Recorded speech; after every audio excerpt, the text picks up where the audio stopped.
Hey, hi, how are you doing? Welcome back to the Waistline Podcast. My name is Lee, and I'm your host, and I hope you had a great week. I really do. I hope you have a great week this week. I had a good week last week, and it's actually off to a good start this week, and I'll tell you why. Very obviously, if you're watching, we are in a new location. My brand new office. This is actually the first day that I've been in it, and it's not even a full day. It's been my first full half day. And I'm really excited. When I was a kid, I really, for some reason, was excited about the idea of having my own office. And I always thought that someday I'd get a job and someone in a suit would say, hey, thank you, Mr. Syatt, and this is your office that we are providing for you. And instead, I went on Craigslist and found an office that I'm paying for myself. But it's still exciting. I actually am really happy with it. It's still obviously a work in progress. I need to get some artwork that doesn't have a glass front so that the light doesn't shine in it. But I am excited for it because of what it's going to allow me to do. I'm going to start doing a lot more for you. I'm going to do live streams on YouTube. This is actually one thing I'm very excited about. I'm going to start doing tests a little bit. I'm going to test out because so far, if you listen to the first couple episodes, I am honestly just counting calories. And I like that. I like it. It's worked for me. And I honestly think that that's what the system that I'm going to follow for the majority of the rest of this and probably my life. But what I want to do to test things out is I'm going to start going on week-long tests of other diets, like keto. That's one. There is the carnivore diet. I'm going to try Weight Watchers. I might try Noom. I might go onto the meal plan services and just see how they go. Because I want to put myself through it so you don't have to. I honestly do. My hypothesis is that I'm going to enjoy the current plan that I'm on now the most. And I don't know if it will be, because here's what I've heard. I've heard that when you do something like keto, you do lose a lot of weight quickly because you're losing the water weight. So maybe I might have to do keto for a couple weeks, which trust me, you're gonna see. I'm gonna be a cranky little boy when I don't have bread or carbs. But you never know. A lot of people liked it. There's a lot of people who I spoke to on the listener call-ins who have been doing keto for a couple of years and really enjoy it. So I'm going to at least give it a week, see what I like, see what the results are, and we'll find out, okay? But what I'm saying is I'm excited about this office because it will allow me to do a lot more than I was doing in my parents' spare bedrooms. So please continue watching and listening, and tell a friend because I really, the numbers aren't, I'll just be honest with you guys, the numbers aren't huge for this podcast yet. And I've had people tell me, oh, you should just stop it. I don't want to stop it. I really do enjoy and believe in what we're doing here. And I think that it's just, I need to do a better job in marketing, and none of this is on you. I'm just letting you know where, I'm not it's your fault. But I honestly do feel like that this podcast can help people in a weird way. And I hope that doesn't come off as egotistical. It honestly has almost nothing to do with me. I actually, it was so cool. Ruby, who we had on last week, if you didn't listen to it, you should go listen to it. She lost over 100 pounds during quarantine, and yesterday she did a half marathon, which is wild. I don't know if that sounds just awful. Even if I am healthy. But she did it, and I think the people that I bring on here are I hopefully will. I don't like the word inspire. It sounds kind of, excuse my French, douchey. I don't know. I I don't see myself as an inspiration at all, and I don't it's I never the reason why I struggle with the word inspiration so much is I never needed to be inspired. I wanted to lose the weight. I knew I needed to lose the weight. I just didn't I guess I wasn't really ready to lose the weight just mentally. And there's plenty of that every day. There's someone who loses 100 pounds. And for me, that didn't really, inspired isn't the right word. I'm impressed by them. I'm happy for them. But if you're on this path, or if you're waiting to get on this path, I honestly do believe that it's your choice. It's whenever you're ready to do it. And as much as I can beg and plead and show you people who have lost 8 million pounds, if you're not ready, it's not going to happen. But what I do think that I like about this podcast, or I know I like about this podcast, what I think that this podcast can do is show you that it is possible. Because I know for me, a lot of the time that I just gave up on diets, I mean, I was trying to think of a better word, but that's just the word, is I gave up, is, you run into plateaus, you make a mistake, the food doesn't taste as good, you're hungry one night and you stop at McDonald's and get 4,000 calories worth of food, just spitballing here, part of me didn't really think like, oh, I'll ever be able to lose the weight. Because I'm going to be honest, it's not the most fun I've ever had. I enjoy burgers and french fries and that felt good, that tasted good in my mouth. But I didn't enjoy the rest of the day. Which is a sad thing to say. I was thinking about that yesterday. That it's kind of messed up how much of a happiness and joy I get out of eating. And that there should be other things in life that give me that. It can't just be food. Because if it's just food, then I'm going to gain the weight back. And I don't want to do that.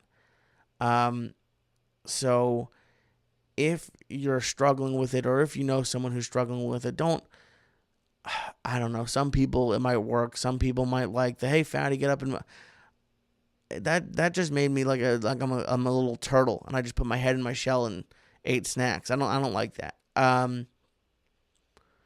But the reason why I'm doing this, and if no one ends up listening, then you know what? This is just an audio journal then, and you guys get to listen. But the reason why I like this, and the reason why I put the people on that I put on, is to show you that not only is it possible, but it's honestly kind of easy. Like I said, the dinners that I eat aren't the most delicious meals of my life. But at least with the way I'm eating now, it's fine. I don't hate dinner. I'm not hungry after.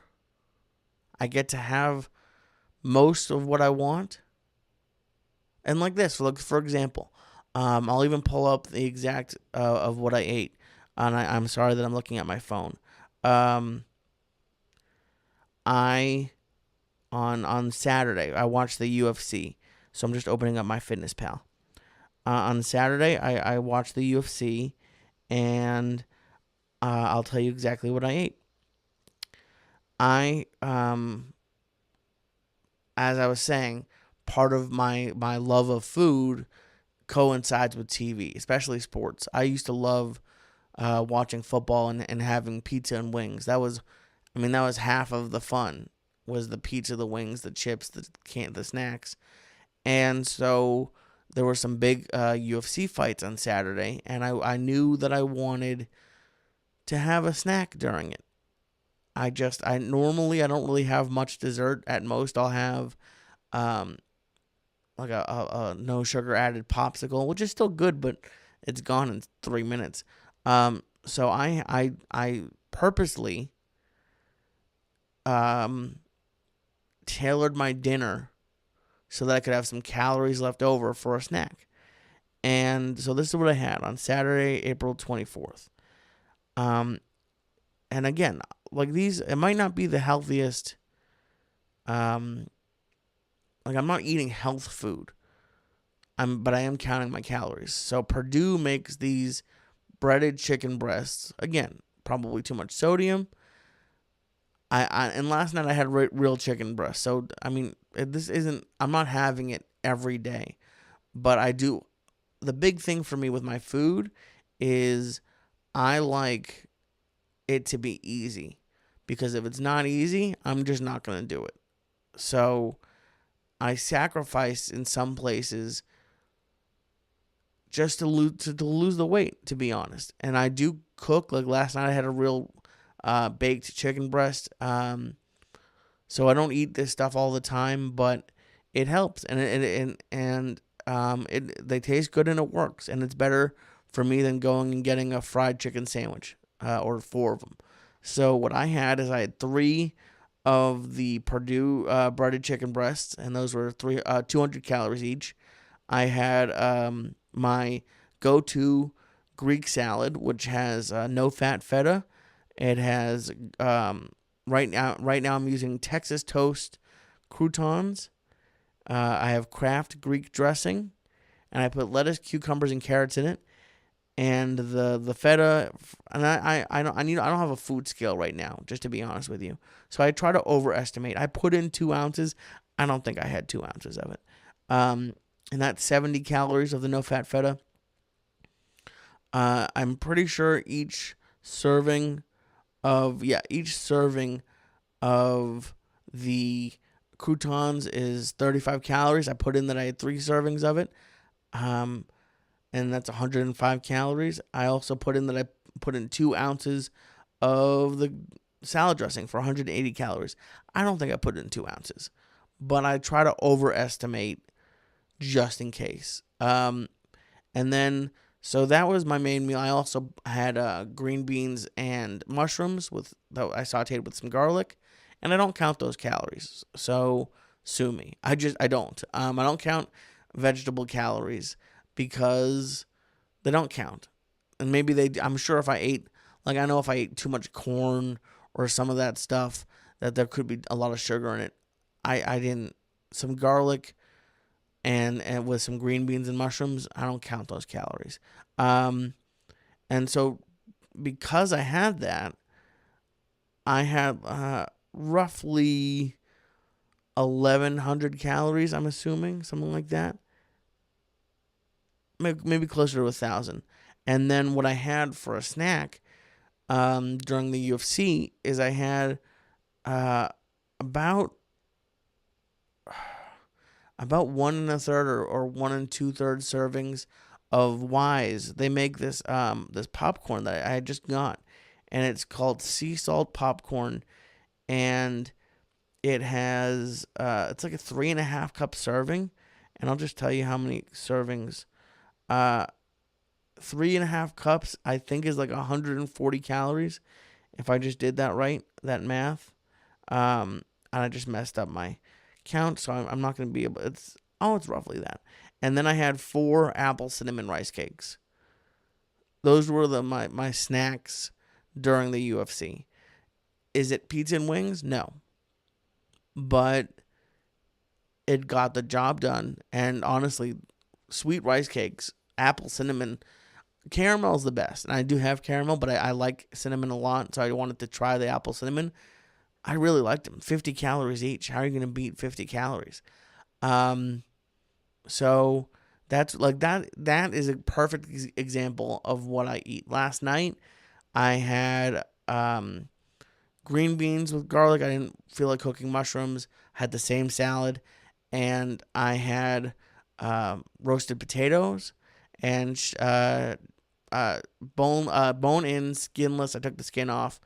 Chicken breast that I put shake and bake on top of, and it was delicious. And that was somewhere around 1,400 calories. So those are perfect examples of what I eat on a daily basis. And why I think that's important to talk about today is because of our guest. But before I get to our guest, I did want to bring this up. I promised someone a shout out last week and I forgot. But Justin H. You have it on Twitter as Justin H. I don't want to shout out your last name if you don't like it. Everyone give a big shout out to Justin H. He was the one who got the Obese to Beast interview to happen. So thank you very much, Justin. I really do appreciate it. And if you and a few other people have hit me up, if you either A, know of someone who might be a cool guest for me to talk to, either hit me up on Instagram, Waistline Podcast, or email me, waistlinepodcast@gmail.com. Or if you yourself would like to be a call-in guest, which we'll have another one next week, just email me, waistlinepodcast@gmail.com. I'd love to have you do it. I have a bunch already in, and if I don't respond for a couple days or even a week or two, don't get discouraged. I keep everyone in there, and then when I'm about to do another round of listener calls, I'll reach out. I promise you I'll reach out. But this week, I have a very cool guest who reached out on Instagram, and his name is Rob Hildebrandt. And Rob is a young guy, but he is extremely qualified. He is a registered dietitian, and we'll go into it a little bit in the episode, but I learned very early on that a dietitian is not a doctor, so he's not a doctor, but he did get an advanced degree. I believe it's a master's degree. So what I learned, and I think we might go through this, so I apologize if it's double, but I just want to give you guys a little bit of a background. The order, the pecking order, is doctor, dietitian, and then nutritionist. And the differences are like the levels of education and expertise. So Rob actually leads, he has two jobs. This is how cool he is. He is the head dietitian at a doctor's office in New Jersey, and I think he might mention it in here. I honestly, I don't have that written down in front of me, but what I do have written down is if you're interested in working with Rob, whether or not you live in New Jersey, he has a website called Effective RD. So it's Effective, EFFECTIVE, and the name of his company is actually Effective Nutrition, but the website and his social media is Effective RD. And Rob was amazing. It's great to talk to somebody as a fat person. It's great to talk to someone who isn't, as I was talking about with Shane, a lot of times when you're big, the doctor or anyone in this field, it's an intense visit. You feel like you're being yelled at. You feel judged, even if they don't say it. There's a lot of negative connotations with going to see a professional, and I didn't feel that at all with Rob. I felt like he really understood where I was coming from. I felt like he understands what happens to people and genuinely cares. So if you don't live in New Jersey, or even if you do, and you want to check out his website, go to effectiverd.com and check it out. He does a lot of personal online consulting, I guess. They'll meet with you, and he'll do nutrition plans, and he honestly is a great person, and I'm excited for you to listen. Right before we start, I do want to give a shout out to our sponsor. Please go to manscaped.com, and when you go to manscaped.com and you use my name, Syatt, Syatt, you're going to get 20% off and free shipping and off of everything at manscaped.com. That's 20% off with free shipping with code Syatt, Syatt, Syatt. Yeah, I spelled that right. Syatt. And while you're there, when you're at the website, manscaped.com, check out the Perfect Package 3.0. They give you a discount. They give you a ton of products. They give you the Lawnmower 3.0. They give you the Crop Preserver, the Crop Reviver. One is a deodorant, and one is it just is a toner. It makes your as I like to say, your twig and berries smell better. And if you're losing weight, you definitely want to smell and look your best, and you're going to be able to do that with Manscaped. So go to manscaped.com and use code Syatt, Syatt, and get 20% off with free shipping. Unlock your confidence and always use the right tools for the job with Manscaped. Thank you very much to Rob. Thank you very much to Rob for coming on, and enjoy this episode of the Waistline Podcast. Thank you very much for reaching out. It's I was surprised because I didn't expect, especially at the very beginning, to have like a real deal professional reach out, and you're the real deal. So thank you. Yeah, I mean, I saw somebody like you that I know about who's losing weight with a strategy that I love. I mean, I'll save some of it for the podcast, but I was like, I got to jump on this. This is Oh, great. and we're in the pod. I love that we are in the podcast now. So but Oh, okay, cool. I know I have to figure out a way to like wait until that happens. I'm gonna have to like do like a compilation because Transition. no one knows. But I want to welcome. They just heard a welcome, but I would love to hear, because I actually made the mistake in our email conversations. I was trying to be respectful, so I said Dr. Hildebrandt, and I pronounced that right? Yes. Okay, perfect. I said Dr. Hildebrand, and you were like, I just want to, and you were very professional. And because if it were me, if anyone called me doctor, I would say, yep, absolutely, I'm Dr. Syatt. But you were very professional. Said, well, just so you know, I'm actually a registered dietitian, and that's a little bit different than a doctor. So I would love to know what the difference is, and maybe why you decided to be a dietitian. Sure, sure. So I think the main difference is actually quite large. You know, a doctor definitely goes through much more years of schooling. A dietitian requires right now a master's degree, and then you have to do a clinical internship in a hospital where you do rounds for about 1 year, and this is called a supervised practice. That I went to art school, so I mean, a master's degree is pretty good. Yeah, and then you have to take a board exam for your state. Okay. So, I did those things. It got through, and it got my registered dietitian license. To be a doctor, you really have to go many more years. So don't people say it's like 10-year process to become a doctor? Yeah, I actually, I might have to release it on this feed. I have another podcast where I just interview, not about weight loss, but I interviewed a doctor who, and I asked him some of the questions I'll ask you. But he was saying he was about my age, early 30s, and had literally just finished school. Wow. And Yeah. that's a lot. So, I guess before I get to why you wanted to be a dietitian, um, you just mentioned something that I thought was interesting. So you have to take a licensing test for the state. Is because I would imagine that there's a lot of different approaches to being a dietitian. There's no one technique that's going to work for everyone. So what are they testing you on?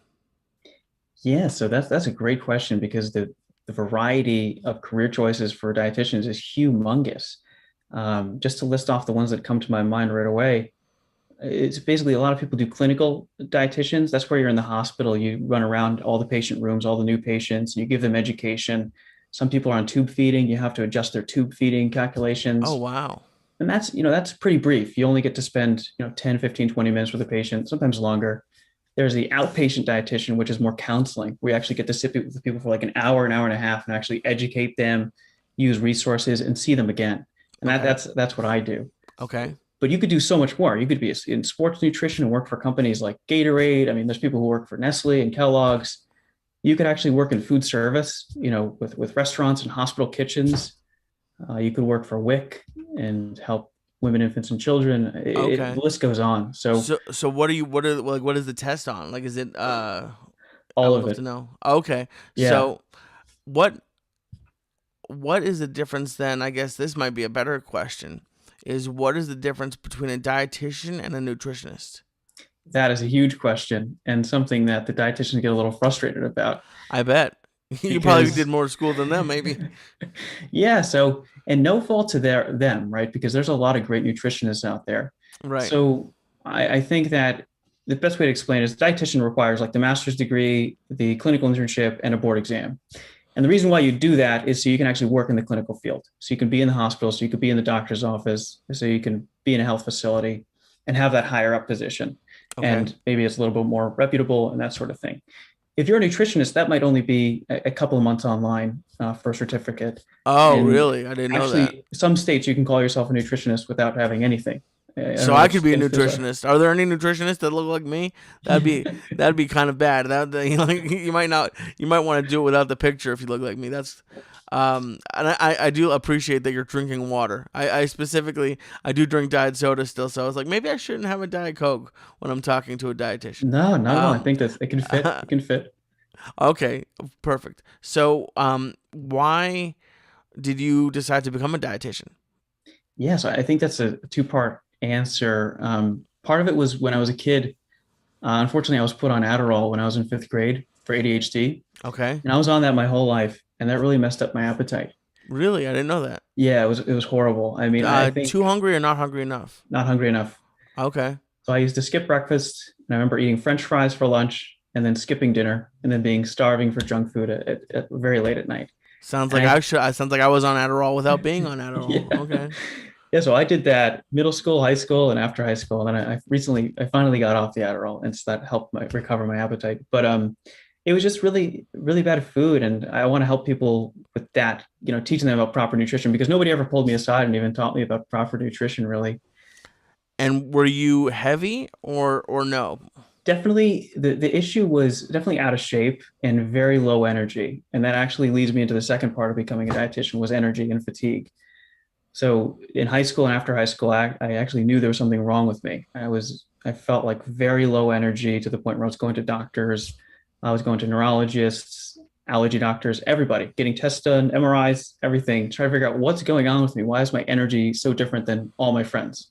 Why Okay. are my friends soccer players and lifting weights and loving the gym, and I feel so weak and different? And I actually was on this journey for until recently. Honestly, in the last couple of years, I figured it out. But that made me want to be a dietitian because what I was doing to figure out the energy issue, aside from going to the doctor's offices, I was experimenting with supplements. I was taking energy pills, I was taking diet pills, I was taking fat burners to help get in better shape. I was taking testosterone boosters. I mean, you name it, I was experimenting with it for years and years. And so being a dietitian, part of that was like, there has to be some truth to this. There has to be something that works. There's like $1 billion industry, the supplement industry. So I wanted to figure that out. And luckily, I Interesting. finally got my answer. I don't, and I would be love to know what your answer is, but I had someone else reach out. He's a doctor named Doctor Vu, VUU, I believe that's how you pronounce it. And apparently, he's done a TED talk, and he just sent me his book, and it's about the idea of healing your body and healing your issues with itself. So I haven't read the book yet, so I don't know if it's talking about the food that you eat or what. So it sounds the reason why I brought that up is it sounded like you were saying maybe did you stop taking some of the supplements and through your diet you were able to become more energetic or am I reaching? No, you're right on. That's exactly it. So, the big secret to me was this question that I was asking for my whole life, which is what can I add? I'm feeling out of shape. I'm feeling overweight. I'm feeling low energy. What can I take? What can I add? What pill can I take? What supplement can I drink? What powder can I buy? What multivitamin packet can I get? And I was asking the wrong question. I was asking, what can I buy? What can I add? The question was, what can I take away? Right, Right. And then I good finally point. Yeah. discovered the world of fasting, which we'll talk more about for sure. But Okay, perfect. and that really kind of saved my life, really. It turned everything around. That's wonderful. Okay. Yeah, I guess I'm trying to think if because that's such a big topic.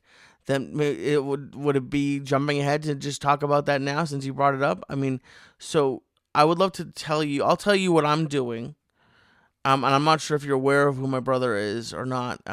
His name is Jordan Syatt. He used to train Gary Vee, and now he's an Instagram influencer, and he has a training website. But he's been helping me. I was up to 336 pounds, and I'm 5'4", so I was basically a human bowling ball for a few months there. But I had people tell me, like, when you're big, people tell you everyone has a diet you should try. Hmm. I've been told to try keto, and I've tried most of them. I did keto when it was called Atkins. I did juice fasts. I did all the different meal delivery plans, but one that kept coming back was intermittent fasting, and one that's because I know there's a couple different types of it, and one like is a window, and one that I have found success with is OMAD, once in one meal a day, and I specifically like that one because my schedule, my schedule is a little bit unpredictable, so it would be hard for me to have a window because sometimes I'm out, especially when I was doing comedy, I'd be out very late, so I wouldn't be able to eat until much later, and then other days I'd be eating earlier. So the one meal a day thing is working for me at the moment, but the one thing that my brother did mention, and he's a very well-read person and is a very smart and good at what he does.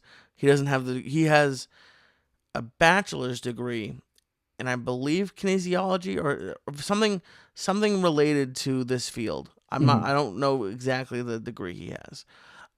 But I asked him because I have a Patreon where I'm documenting this thing that I'm on, this journey, and I asked him about the benefits of fasting, and he said that there are some like cell regeneration, maybe some of that, something like that. But what he said is like the main reason I'm losing weight is the caloric deficit, and that the fasting itself is nice, but it really works because of the caloric deficit, and the fasting doesn't play as huge of a role. So Hmm. you just said that fasting saved your life. So I would love to get your 2 cents on it, and what if you disagree, or even if you do agree, what your thoughts are on fasting. Yeah, so I do agree. And the caloric deficit is definitely important. So when intermittent fasting became pretty popular a couple of years ago, there was a lot of backlash. Everybody's like, this is all nonsense. It's just another fad diet. What really matters is a caloric deficit. And then now they finally started to get some research out. And there's a lot of great minds in the fasting world. So they were all talking about it. And what the research ended up showing was it was kind of good. And it's kind of something I knew. I wasn't upset about it. It showed that fasting wasn't enough. It showed us that fasting with a good diet is what works. So we have to do both. And it's a Okay. very powerful thing. And people seem to be very successful with it. I mean, I never, working with a patient, I would never put them on an intermittent fasting diet with a poor diet. I wouldn't see success. Their Right. weight might You go can't eat up. nothing but Doritos. Yeah. Yeah. I mean, I've actually implemented it, right? Because some patients' diets are very, very poor. And you implement intermittent fasting and let them have the poor food. You might see an improvement, but then you'll see a stall, right? But they might not see a gain. So there's some improvement happening. Right. That's true. And the improvements could be a lot of things. They could just see improvements to sleep and energy and blood work, whether it's like diabetes or heart disease, cholesterol, those kind of things, but the weight might not move. So for the weight to move, we really have to edit the diet and do the fasting. The Okay. fasting it's separate than the caloric intake, right? So the fasting is the tool to get you there. And that's what I love about it personally. I mean, for me, why it works so good is because there is no option. The answer is no. Like it's just a waiting game. Like I wake Hmm. up, I'll have my coffee, I'll have my water, and I'll wait until 11 or 12 or something like that, and then I'll eat. The old me would have been, what can I have? Is this a healthy granola bar? Is this a healthy snack? What's in the vending machine? Is this healthy? What's healthy down the street? Right now, the answer is just no, and that has really been the game changer. The answer is Interesting. no till later. So it's a mental issue, and I totally I couldn't agree more because I'm a little I have social issues. I get nervous around people, and I don't. Sometimes I make inappropriate jokes. Sometimes if I feel like I'm too comfortable with somebody, and I even just told this to a girl I've been talking to on one of the apps recently. Is I do well when I know the rules. Yeah. Like Yep. for whatever reason, I'm not. I don't want to be in like a very strict life. I live a pretty open lifestyle. I mean, my work is whenever, and my life is open. But certain rules, at least for me, I'm good at following direction. I know. So, like for example, my brother was just here visiting because he's moving. Him and my mom had a bagel with lox and cream cheese, and one of my brother's big things is like you can have whatever you want. Just you gotta be careful with your calories later, and because he doesn't like the term like cheat meal and all that. I chose not to have the bagel with lox and cream cheese. Because for me, I choose to have my meal at night because nights when I would always break my diet, number Yep. one. And so I like to be full as possible at night. And then B, because even like, let's say I did have a bagel and lox and cream cheese, but then I just had a salad at night, that I would have still been hungry. And then B, I also, and I know this, I would love to know your thoughts on this if this is unhealthy, but I weigh in on Tuesdays. I try not to weigh myself until Tuesdays. If I'm being honest, around Saturday or Sunday, I will check in and see where I am, but Yeah. it's not every day. And Sunday and Monday, I do try to have lower calorie meals because I have a weigh-in coming up. Mm-hmm. And like for example, a month ago, I had rice twice in a week, and I had trouble passing it, so my weigh-in wasn't as good, and I was stressed out about it. So now, 2 or 3 weeks, like a couple weeks later, I had bagels with lox and cream cheese. We're Jewish, so we have it quite a bit. But I had it closer to my weigh-in day, and even though I was good on my calories, it's a heavier meal. Yeah. So I know that might be a messed up way of thinking, but I just have to agree with you, I guess, and I'm saying is like the rules and the structure that the fasting gives me has been helpful, and even just on top of that, because I do a lot of long distance driving, I've done it a lot, and I actually enjoy it a lot. But I noticed before I was fasting, if I stopped, even like let's not say for fast food, but let's be honest, a lot of it was fast food. I would have some scary moments driving where I would start digesting the food and get kind of sleepy and sort of doze off. And on my most few recent road trips, I just didn't eat, and I Wow. didn't have that happen at all. So like I don't feel like it's like I have more energy. It's like I'm just not going through that normal midday like tiredness. Yeah. To answer your question about the weigh-ins, I go back and forth with that a lot. And I actually think that you're in the right. It's interesting. Yeah. Yes. And the reason for that is, I mean, there's some people who disagree, but it comes down to, is it an accurate weight? And the answer is actually no, right? Because if you eat a bagel, that's 60 grams of carbohydrates, which makes you hold on to quite a lot of water. Carbohydrates usually make you hold on to water, especially if you haven't had a lot of carbs in a little while. So Right. there's carbohydrate intake. Oh, I always have a lot of carbs. So Yeah, there's water now. Your body's holding on to more water. right. There might be a bowel movement you haven't had yet. If there's salt in the diet, that can make you hold on to water. So in the weigh-in is actually not accurate. So most people could just weigh themselves and the weight could not be down as much. And you'd be like, okay, well, it's because of those things. I'll move along. But if it affects you negatively, then I see no problem with it. Ease off those things for before the weigh-in. I don't think it's a problem. See, I like talking to you. I like talking to you. Okay. So, all right, let me ask you this. What is there someone, and obviously, and I've said this, I'll say this forever on this podcast, I am not a doctor, so definitely don't take any of my advice. And if you are taking Mr. Hildebrand's advice, definitely talk to your doctor. But is there someone, if a client or a patient was coming in to see you, are there certain types of people or certain issues that don't work well with fasting? Absolutely. Well, definitely the first one that comes to mind is obvious. It was pregnancy. Yeah. Okay, I would not have known that. Okay, Yeah. what is it Yeah. about pregnancy? They need more calories for the baby. Yeah, they need to eat more. They shouldn't really go long periods of time without food for sure. Okay, Um, I have, some, I was working with a girl, she wanted to attempt it. She had a history of an eating disorder. So usually with eating disorders, you want to advise against it because, long periods of food can be kind of mentally uncomfortable and lead to a binge.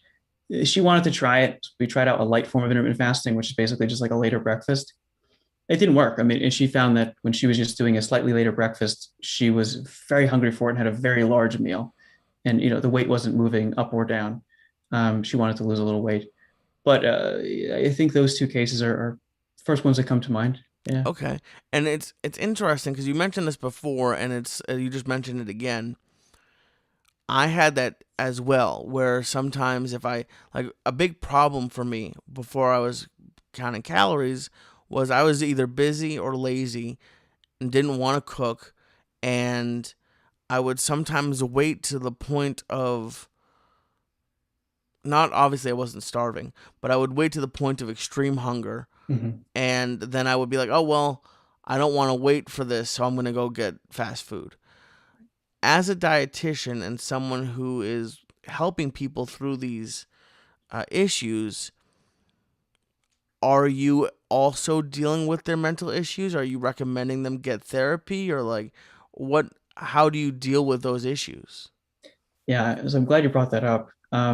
So I want to talk about something else about the fasting and who it's not for too. So Okay, an important thing there, so people don't miss this, is fasting can be so many different types, right? Intermittent fasting is such an umbrella term. okay, Fasting can be like, hey, I don't eat after 8 p.m. hmm, So, if you're not doing that, like anybody could do that, right? Like, oh, I don't have breakfast at 6 a.m. I have breakfast at 10 a.m. Like I wait a couple hours to have breakfast. That's your intermittent fasting. You do more of an intense form like you do one meal a day, right? And if you really want to do something lighter, which is what I do, is like a 2 meal day. Like I eat at 12 and I eat at 6. And that seems okay, to work best for me. And it helps with energy and sleep and all that. And people can even lose weight with that strategy. So when you're doing lighter forms of the fasting, it really opens up who can do it. So I just okay, wanted to, that just came to mind as well. okay. But sorry, your other question, please Just repeat like that. how do you deal with the mental Oh yeah. aspects of like do you deal with that as well, or do you just recommend people talk to a mental health specialist? Yeah. So actually wanted to talk about a little what I do. So I work at a doctor's office I'm the dietitian coordinator there. So I oversee other dietitians. And this doctor's office is very special. It's like a one-stop shop. So it's like going to your doctor's office, but the doctor's office also has a dietitian. They have a therapist, they have a pharmacist, they have a Oh, cardiologist, they have a foot doctor, they have a chiropractor, and many other things. And our philosophy at this company is we don't turn anybody away, whether you can't pay or whether you have insurance or not, whether you're struggling with insurance. Like we never turn anybody away. We give everybody equal health care. So that's very people nice. get the full treatment. I mean, people come to see their doctor for the first time in 5 years. They have, they're obese, they have diabetes, heart disease. I'll go in and say hi. The therapist will go in say hi because they have depression. They'll go around the corner of the pharmacy and they're just fully taken care of. And that's kind of the approach. So I do have some connections with therapists if I do notice that mental health is a concern. But a lot of what I do is more nutrition therapy, which is more goal setting and following up on nutrition, not so much the mental health aspect. Okay, so um like let's say I was coming in 4 months ago when I was 336 pounds. Something that I struggled with before was when I would try to lose weight before, or people would give me advice, is they would give me advice for someone without an eating issue. Like, just have chicken breast and broccoli and hike 6 miles a day. And it's, even though it is possible, it just mentally or whatever for me wasn't. So, like, when you're designing a plan for someone, would you be like, okay, maybe let's just not go to fast food every day? Like, is it like a gradual plan, or how do you customize your plans? Yeah, it's a big question, and I'm so happy to explain this. And I really think that I do a good job of making plans for people. That's really, and it makes me love my job because people actually will tell me that. So like this plan is so easy to do, so comfortable, and it's not like all the other things I've tried. And it Right. just makes me so happy when I hear that. So really, when I do a full assessment, I'll spend 1 hour with the person. We'll go through everything about them, their weight history, what diets they've tried, their energy, their sleep, their exercise. We'll go through example foods like, what are some breakfasts that you commonly eat? What are lunches you commonly eat? Dinners, snacks. And again, we could spend an hour talking about all this stuff.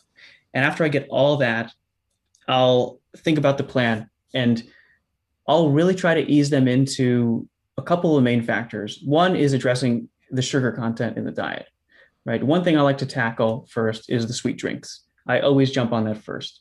That seems to be one of the main culprits for people's barrier to lose weight. So if somebody's drinking, people don't even notice for most of the time. They're like, I have juice once in a while, I have soda once in a while, I have Gatorade once in a while, I have Snapple once in a while. I said, if you do all those things once in a while, that means you're having it every day. Yeah, that's a lot of so, once in a whiles. so this is where you get into what's called SMART goal setting, which SMART is an acronym for sustainable, measurable, attainable, realistic, and time oriented. And the goal has to meet all the criteria. So we'll set a specific goal that says, let's limit the sweet drinks that you drink to only like 4 to 8 ounces per day, every day. And I prefer that you had it with dinner.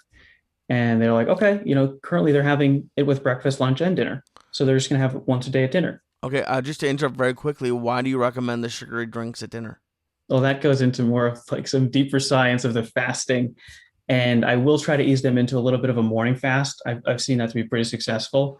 So if we can ease off of sugar and carbohydrate heavy mornings, I do see more success. So I do Okay, like to allow a little bit more freedom at dinner, just as you're doing, which is why I'm a huge fan of what you're doing. And you always talk about how it feels good to be able to eat normally and have a big meal and have something good, and you still lose weight. And that's what I try to right. do with my patients, actually. Oh, that's interesting. It's good to hear. But it's sugar is a huge topic for many reasons. I don't know because I know you're a fan of comedians. I don't know if Dean Del Rey is a name that's familiar to you. He's a comedian who actually lost a lot of weight by just cutting out sugar, which was amazing to see how quickly and how much weight he lost. Um, but and I know this might not be of your expertise, but something that I've noticed and is frustrating as a person trying to lose weight is all of the like kind of lying that's get done. So it's like, oh, they say it's like for example, I said this on an earlier podcast, like the Nature Valley bars or trail mix. It's supposed to be Man, healthy. Like, as someone who used to eat candy every day, you look at something and you're like, it's nature or it's trail. These are nuts and raisins. These are healthy. And another big thing is dried fruit. The dried fruit industry is evil because I thought, to be very honest with you, when I found dried cranberries, I thought I had cured obesity, and because they tasted like gummy bears, yeah. but they were cranberries, and they just dry them out. And I was like, this is the cure. I don't have to have candy anymore. I'll just eat dried cranberries.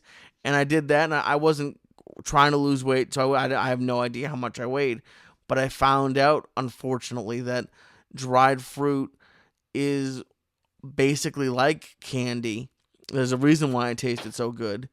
Um, so what I guess I'm wondering, and maybe you're just as frustrated as I am, but like why and how does the food industry get away with like McDonald's putting sugar in their french fries? Like why are they able to trick us and mislead us so much? Yeah, I think that something's definitely off. That's where I'll leave it. And it's very frustrating. I think that we are working against a $1 billion food industry who makes food pretty addictive. You don't know how many times somebody comes to me who wants to lose weight, who has been trying and trying and trying. And the diet that they'll report, like I said, I go into very detailed analysis of what they're eating, drinking, snacking on, how much, what time, everything. And what they're reporting, everybody would think that it's very healthy. They're talking about whole wheat this and a small Nature Valley bar and whole grain that and brown rice and this health smoothie and this energy bar and this protein shake, and they're gaining weight. So Right. it's my job to come in and tell them that everything you're doing is unfortunately not that great. Like it looks good and the label looks amazing, but you're being tricked. And I do that every week, many, many times a week. I'm working with patients explaining that to them. It's very unfortunate. It's okay. So I know you're not a doctor, but you did go through all of that background. I know, like another frustrating thing that happens a lot is the information will change, like, oh, eggs are good versus eggs are bad. But I know that there's also a lot of lobbying being done on behalf of restaurants and food brands, and they actually get scientists, like when they used to say like 4 out of 5 doctors recommend Camel cigarettes.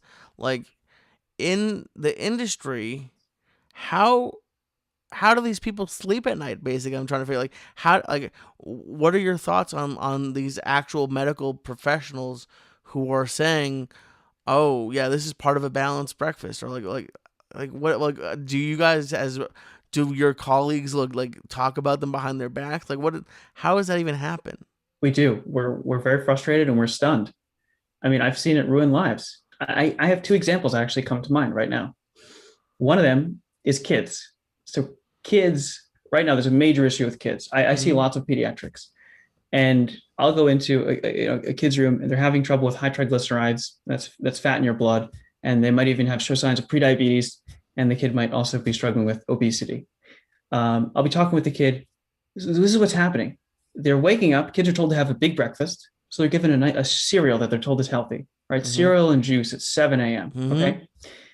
They get to school at 8 a.m. The school gives them a free breakfast.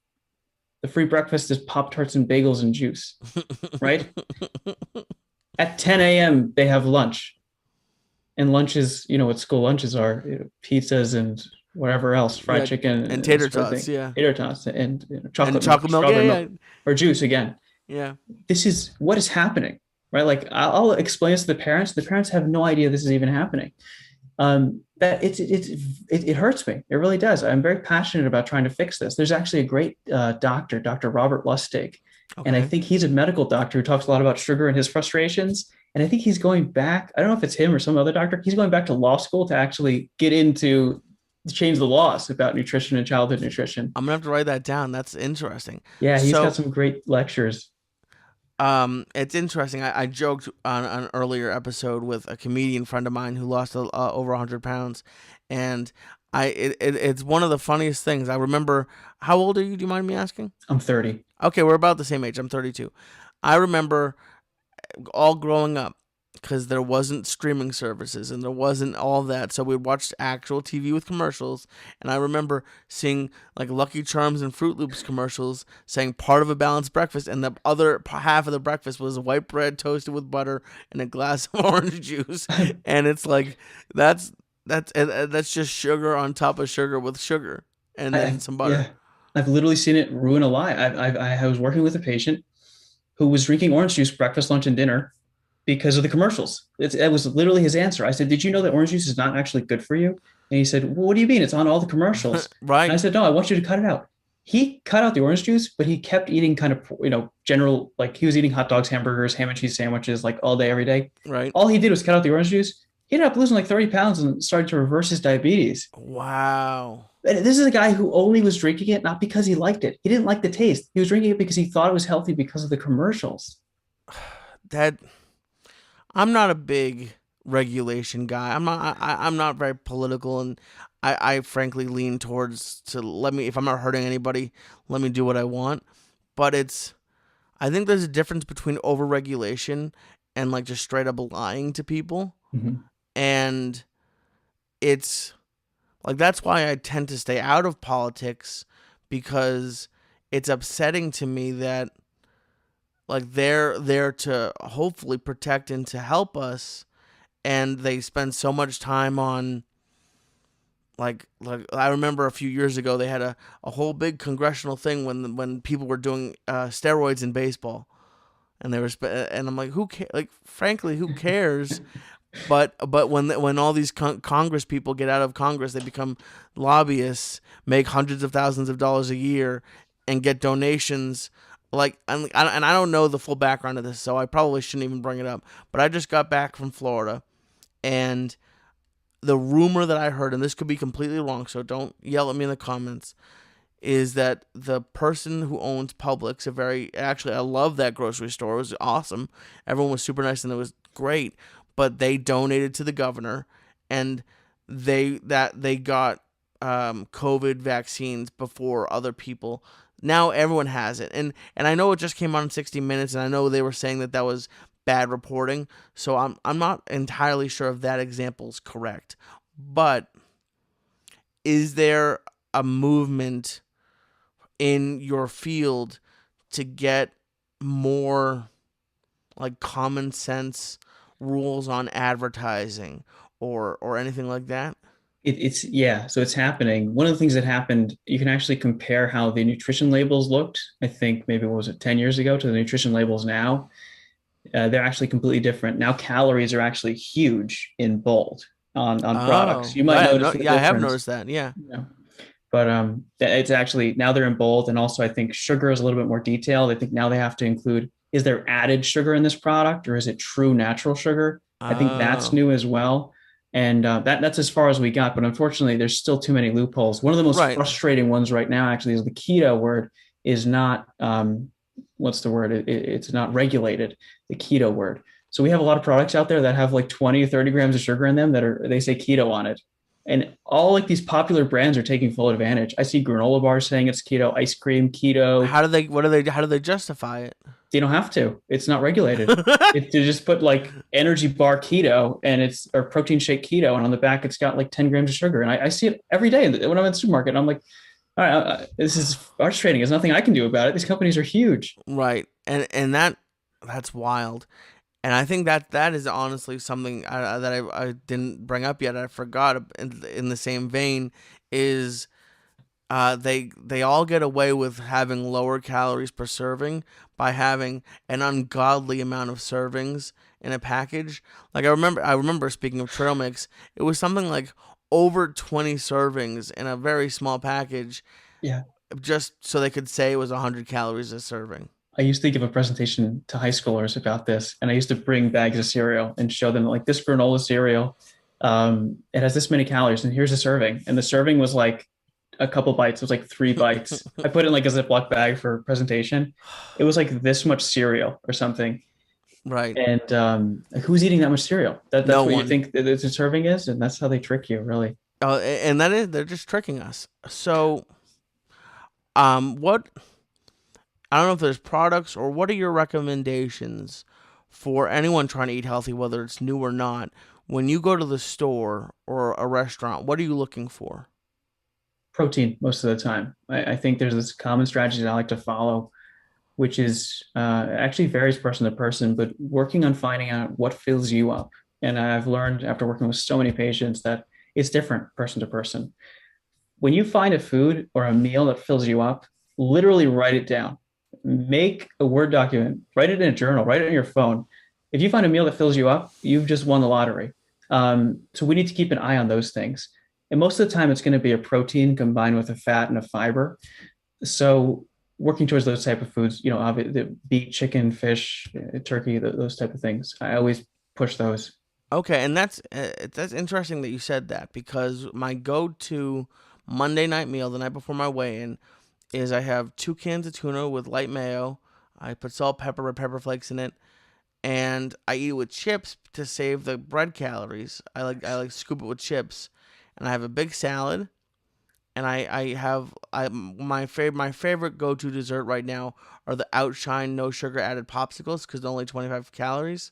Nice. Um, and it's usually at most like 1,100 calories.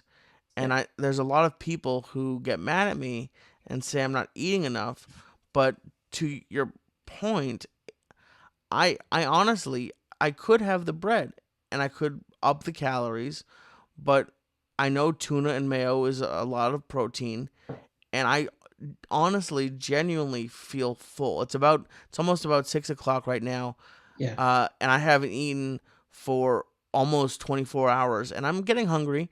Yeah. But I, if I was hungry, I would have still ate.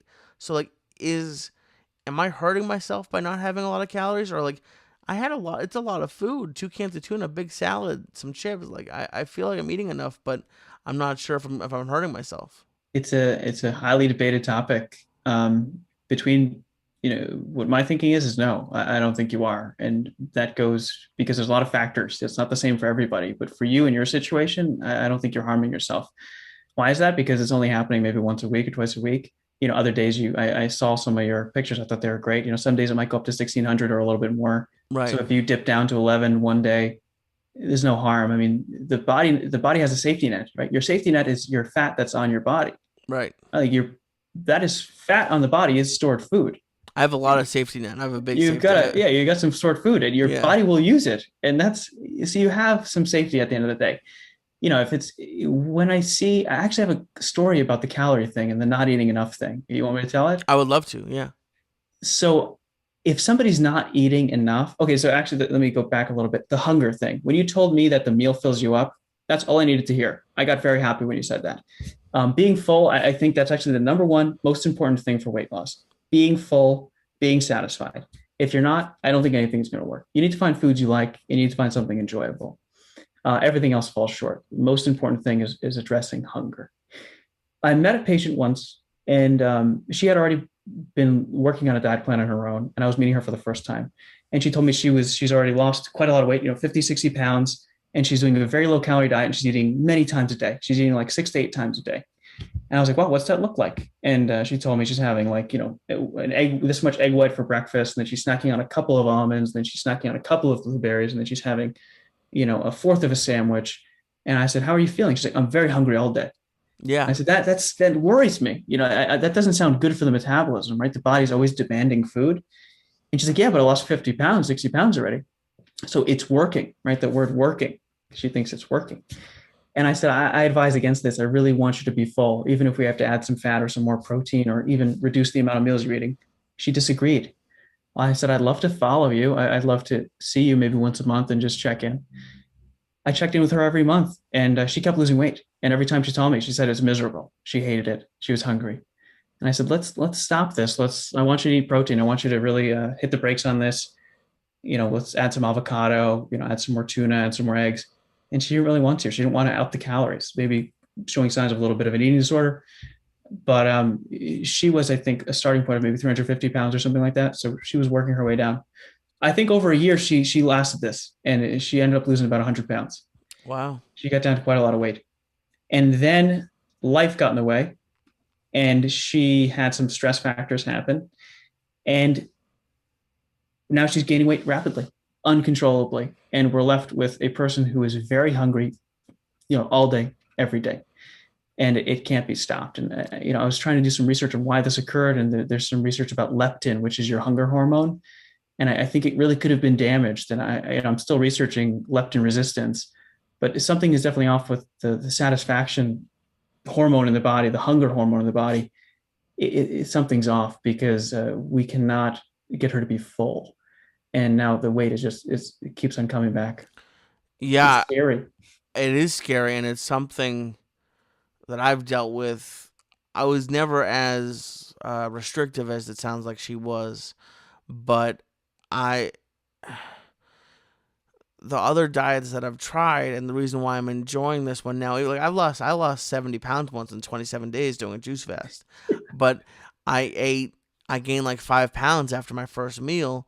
Yeah. And when it's not sustainable, whatever people are doing, at least for me, when it wasn't something that I could see myself doing forever, you get sick of it, whether it's a plateau that you hit or you just eventually get sick of blueberries and egg whites, and you go the opposite way, and it's very hard, at least it was for me, to, even though I could see myself gaining weight and I could see my clothes not fitting and I wasn't feeling as good and I knew I didn't like the way I looked and I knew that I was doing the wrong thing, maybe I'd be good for a meal or two, but then 11:30 would hit and it was like I had a magnet in my stomach and McDonald's was the other side of the magnet. It was just, almost impossible for me to avoid. And it just, I feel bad because I understand where she's coming from to a point where she was very big and for whatever reason wanted to lose weight. And because it becomes so much of your identity when you're big that all you want to do is see that number go down. Yep. And I think you're right, and I would love to know your thoughts on how to avoid going from maybe an eating disorder of eating too much to you just go too far the other way and it turns into another kind of eating disorder. But I hope people who are listening and watching this, and I need to also do it, is be able to take advice from someone who can see a little bit wider than you can and not be so focused on the actual number, even though the number is so much a part of your identity. And you're just like, if I could just get under 200 pounds, my life will be amazing. But if like I was just imagining like a rubber band, and if it snaps and it breaks, and then you lose all the momentum that you had, it doesn't matter if you lost 100 pounds in 4 months if you gain it all back plus 20 pounds. It's like, it's a terrible thing that happened. So how often do you see that? How often do you see people going and sort of creating an eating disorder in some ways when they start dieting and losing weight? Yeah, so I must have seen maybe over 1,000 or more patients by now, and Wow. I've probably only seen it twice because most people take my advice, and I really go deep. I've got an hour, so I really explain the science of what this can get ugly. I've seen this fail before. I don't want you hungry. I don't want you starving yourself. I want you eating satisfying meals. I want you eating food that you love. And most people listen. Only 2 times I've seen it not work. At one time, unfortunately, it was a doctor actually going against me. The doctor put a patient on a 1,200 calorie diet. Wow. And she's like, no, I'm taking the doctor's orders. So can you help me with this? And I'm like, sure. But, I'm usually not a fan of like strict calorie diets that you're miserable on. And she's like, no, I'm just going to do it until I lose, 30 pounds. And I'm like, I don't think it's going to end well. And then I remember 1 month seeing her and she's like, I gained 20 pounds this month. It's been fast food every day. And I'm like, yeah, I knew this was going to happen. I've been asking you to listen to me for quite a while here, but again, I'm still working with her, and now she understands, and we're resolving things. Oh, good. And so it was interesting to me. I was surprised to hear that number because I just know from my own experience that I've tried and failed so many times on diets. Obviously I think you're very good at what you do, but Thanks. Are people who are coming to you sort of at like rock bottom, or like how are you able to reach people and convince them to? Because I had a lot of people train me for free or try to help me, and I would leave the gym and go and get fast food after. So like you're not at home with these people, you're not cooking their meals. No. How are you able to get them to follow your plan? That's a great question, and I was not prepared to answer it. I wish I knew. I'm doing something right.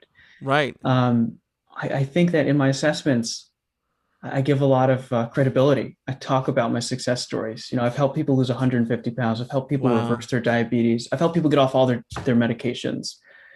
I've made sure people have kept off the weight for 4 years. I've seen it all happen. I've seen people lose 20 pounds a month after month, on fasting strategies. I've seen a lot of things. So when people hear that, I think they listen, they start to, their eyes light up a little bit. And I think when we make the goals, and the goals are not horrible, right? I'm not asking these people to write down, everything they eat all day, every day. I'm not asking them to measure food or weigh food. I'm not asking them to count their calories. I actually never do that with people. I let them know that you can't fail with me. This isn't some strict program. If it's a rough month, that's fine. Let's talk about it. What was rough, right? Why didn't it work? What got in the way? And I'm going to help you, right? You can't fail with me. And, it's very commonly the conversation. It's people like, it was a very stressful month. This happened. And I'm like, well, let's go forward. I'm here for you. And unfortunately, that's not the case with most people. Most people, they feel like a failure. I think the diet world they feel kicked out. I don't know exactly how many diets work, but yeah, the rock bottom question was a good one. A lot of people come to me and they tell me they've done the juice fast, they've done the Nutrisystem, they've done the Weight Watchers, they've done it all. And they're like, okay, you need to help me now. It's like, it's a huge challenge, right? That's a lot of weight. Like you've done Yeah. it all. Like you have been trying to diet for 40 years and, you've lost this much weight and gained it all back 20 times. And now you're putting the pressure on me. Right. The Yeah. challenge accepted. I better know my stuff. Oh yeah, and it seems like you do, and it's my mom especially, but both of my parents were very supportive and helpful, and I went to the doctor, but something that I never did was go see a dietitian, and I think it would have been helpful, and maybe I should, because I know as a big person, the doctor's office, I was just talking about this on the episode that got released today with Shane, is as a big person, you tend to avoid the doctor almost because even if they say it nicely, like you feel like you're going to like the principal's office at school, like it's going to be an issue, and they just say, well, like this is bad, and you should really lose weight, but it that's really the end of it. So I think I'm understanding. Like, is that the real? Like, obviously, you want people to come see you, but is that really what dietitians offer? Um, so, Like the more of a concrete plan, oh yeah, and I'm sure there could be some dietitians who aren't as nice or understanding as you are, but it seems like at least in your scenario, you're not like chastising them if they gain weight 1 month or exactly. something like that. Yeah, and it's a two-part answer. The doctor, it kind of falls on their job, right? The doctor's job is to be the tough person. The doctor is going to say, "Hey, you fall into the obesity category, right? Like you have some weight to lose." And oftentimes I get patients, especially pediatrics, and the mom and the kid will come in and say, "The doctor's so mean. The doctor told like my kid that he's overweight." And I was like, well, the doctor's just being a doctor. That's what doctors do. But, we're working with me now, so we won't use words like that. Well, we won't talk about weight or numbers. We'll talk about healthy eating. So, we have it like a good cop, bad cop kind of thing going. Right, right. Well, yeah, it's. I guess you bring up a good point that it is their job to tell us. It Like really is. Yeah. it wouldn't be nice if I went in 100+ pounds overweight and they're like, "You're doing great." So I can see your point.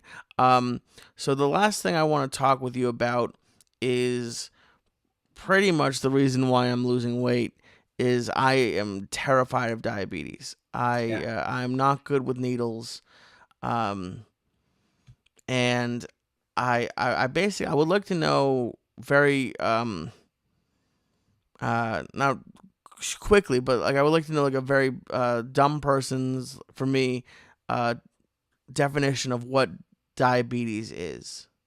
Sure. Yeah. So 90% of what I do is help people with weight loss and diabetes, and I teach diabetes classes as well. The way I like to explain diabetes, I'm sure it's not perfect and people are going to have their critiques, but the way I like to explain it is there's basically a problem with your insulin, Okay. right? And that's if you have diabetes. So the way I explain it in the group classes, and these are people who don't, right, they know nothing about diabetes. They don't know anything about how it works. They don't know what a carb is. So, we're starting from basic level. So I think that's a good way to explain it. The way I like to explain it is when we have a carb or we have some sugar, our blood sugar in our body goes up, right? And that's a normal process. Everybody's does. Let's say I had a soda. I don't have diabetes. If I drink a soda, my sugar will go up.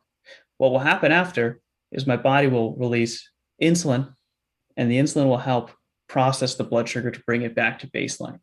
Okay. That is the normal process. That's what you want to have happen. Now, what's happening with diabetes, and the diabetes scale is pretty large. Let's say somebody has very bad diabetes. They'll drink a soda, their sugar's already high, right? They'll drink a soda, the sugar will go sky high. Their body will release insulin and nothing happens. The sugar stays high. Oh God. So the Okay. body, the insulin, how I like to describe it is insulin's kind of like workers that aren't getting the job done. It's actually called insulin resistance. So the insulin is not doing its job. It's a bunch of lazy workers. Right. So the body actually releases more workers to get the job done. And the sugar's still not going down. So this is where doctors would need to prescribe maybe insulin, right? And then the sugar's coming down. So That So it's making the insulin work better Right. at the end of the day. So why is high blood sugar bad? So high blood sugar can just lead to so many complications.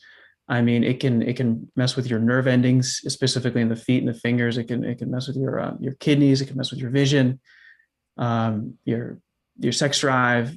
Everything. It can ruin. I mean, it can ruin it with your weight. It's not so much blood sugar is the issue, but it's also the insulin's the issue. Insulin is a hormone that actually controls weight. That's why so many people who have diabetes are also overweight, because insulin is the key role player in whether you burn fat or not. So if insulin's not working properly, then fat loss isn't occurring properly.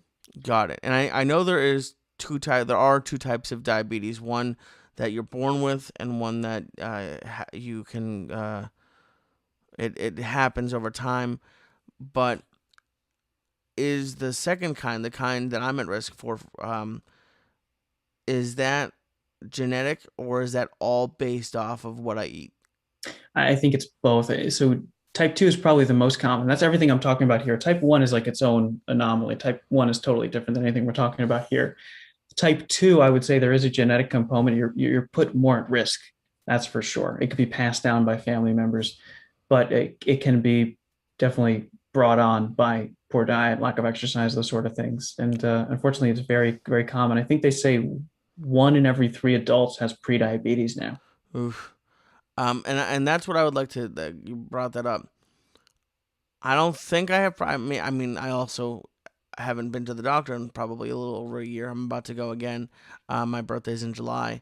But I don't think I was pre-diabetic, but I was like pre-diabetic. I think I was like a little high sugar, but I wasn't on any medicine or anything.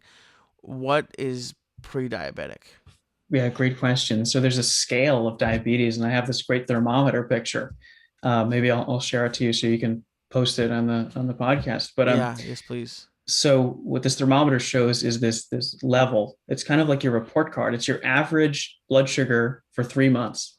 So it goes from about a 4 up to a 12, right? So 4 is basically like very low blood sugar. 4 and 5, 5.5. This is where most people fall. That's like a non-diabetic level. And the A1C relates to how high your blood sugar is.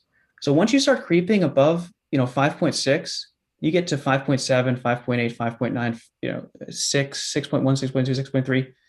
This is prediabetes right there in that like kind of green zone. It's like, hey, your blood sugar is slightly high. That's not good. We got to get you back down here. Once it goes above 6.4, this is a diagnosis of diabetes. And the scale goes on, right? To The scale what? goes to 12. I've Okay. seen 13, 14, 15. And this is off the charts. That's deadly when it's like 14, 15. Like you need most likely hospitalization. But that's like the red zone. So every category actually has its own meaning. So if you're in the fives, you're basically good. If you're in the sixes, you probably have prediabetes. If you're entering the sevens, doctors might want to introduce some medication. Above 9 is a very important one. Above 9 is what most people in the medical field they consider that like uncontrolled diabetes, where we really have to take extra efforts. Maybe they'll put you on 2 or 3 medications. A lot of the goal is to get you below 9. Above 9 is when many of those issues that I mentioned occur. And above 10, unfortunately, that's when they might introduce the insulin. Okay. So Yeah, that I had a friend who recently got diagnosed with diabetes. And just so everyone watching, I'm not that friend. Um, but they said they didn't get the shot, but they got a pill version of insulin.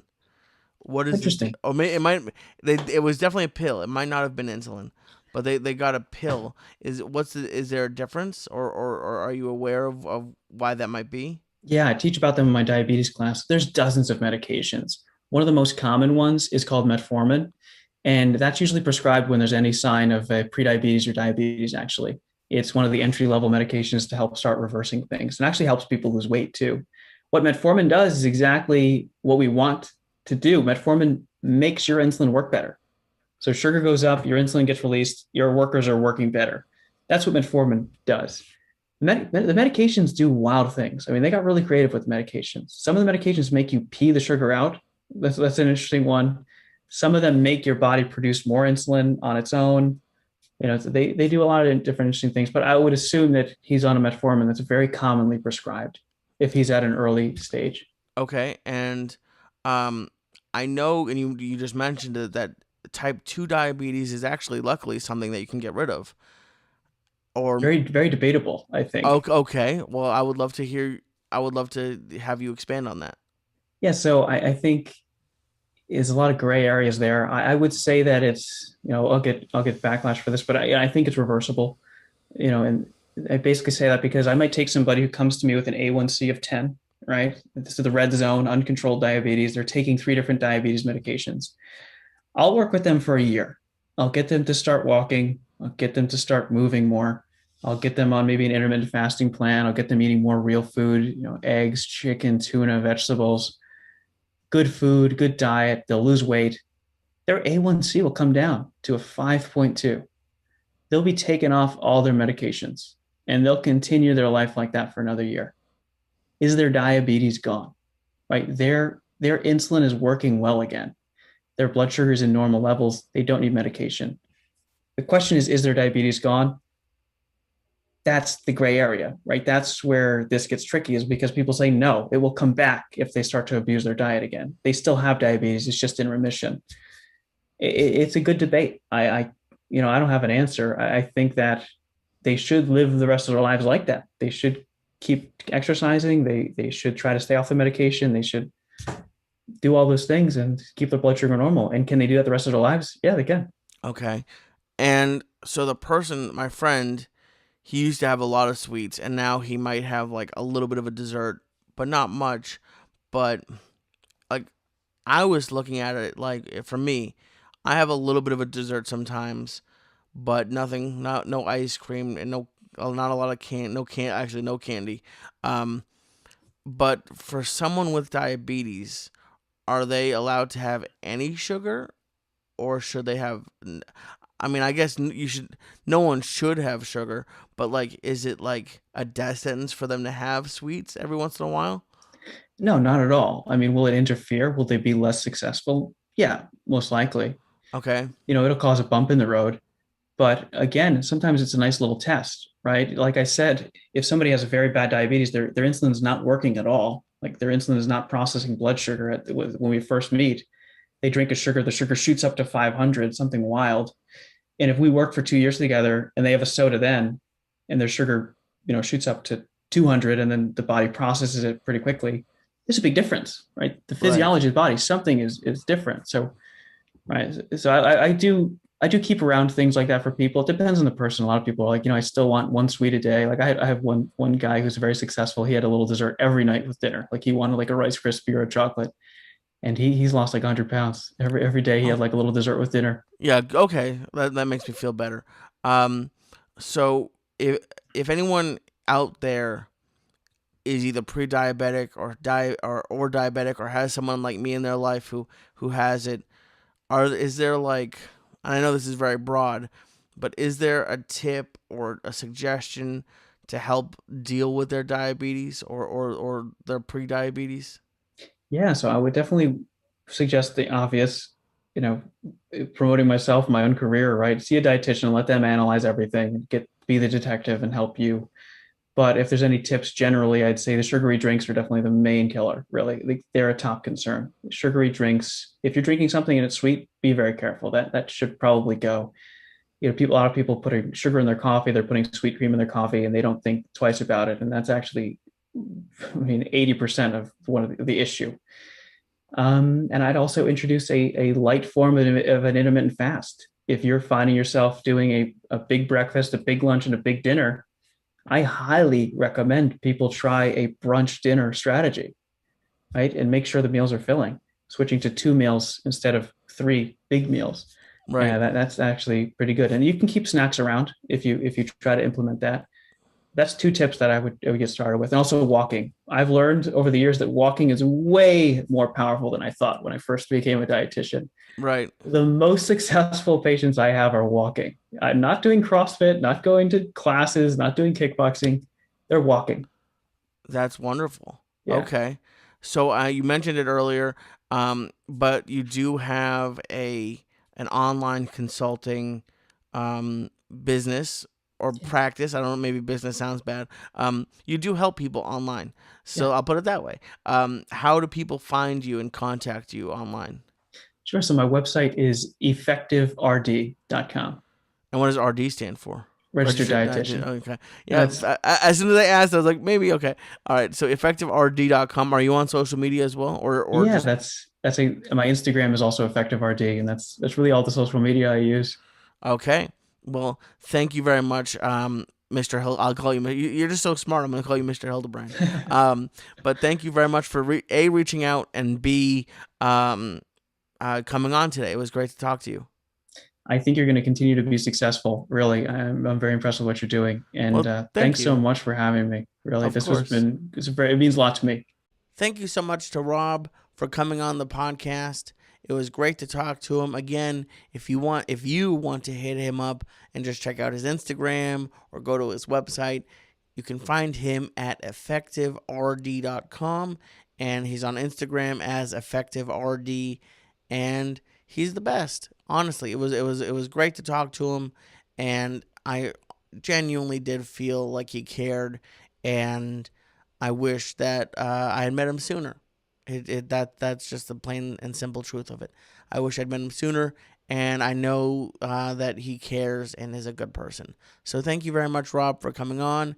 Thank you for listening. I mentioned already that I think I passed that 70-pound weight loss, or I think I did. To be honest with you guys, I'm just going to be straight up. Sometimes I mess up the intros and I have to start over again. I think that I mentioned in the intro that I passed 70 pounds. If I didn't, I did. I'm almost positive. I told you. I know I told you. But I will update you on Instagram or next week where I am exactly in the weight loss spectrum. I will be over the 70-pound mark when we talk next week. I'm hoping maybe close to 73, 74 pounds. Probably 72 to 73.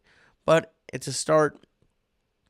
I have a long way to go, but thank you for being on this journey with me. Tell a friend, tell a buddy, tell a family member. Thank you so much for listening to the Waistline Podcast, and we'll be back next week, next Tuesday, with a brand new episode. Bye, guys.